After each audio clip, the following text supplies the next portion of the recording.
हाय friend, मैं अशोक निराला।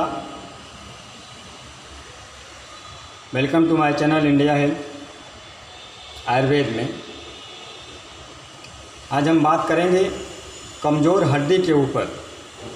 अगर आपकी हड्डी कमज़ोर हो गई है, घुटना दर्द कर रहा है, घुटने में कटकट की आवाज़ आ रही है, तो ये सब प्रॉब्लम से आप निजात पा जाएंगे। आपको निजात मिल जाएगा बिल्कुल पूरी तरह से 100%।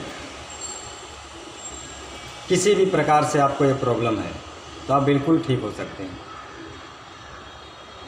मात्र आपको करना क्या है,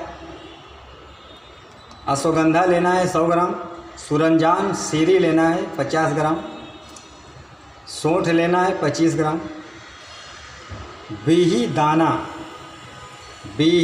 दाना लेना है आपको 10 ग्राम।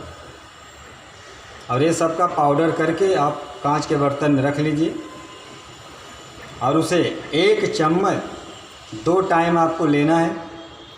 या गुनगुने दूध से लीजिए या गुनगुने पानी से लीजिए, दोनों तरह से चलेगा। मात्र इतना करने से आपकी जो प्रॉब्लम है बिल्कुल पूरी तरह से ठीक हो जाएगा। एकदम इफ़ेक्टिव नुस्खा है, आप करके देखिए, आप बिल्कुल ठीक हो जाएंगे। एकदम हेल्दी नुस्खा है। Help number 9323481762। थैंक्स।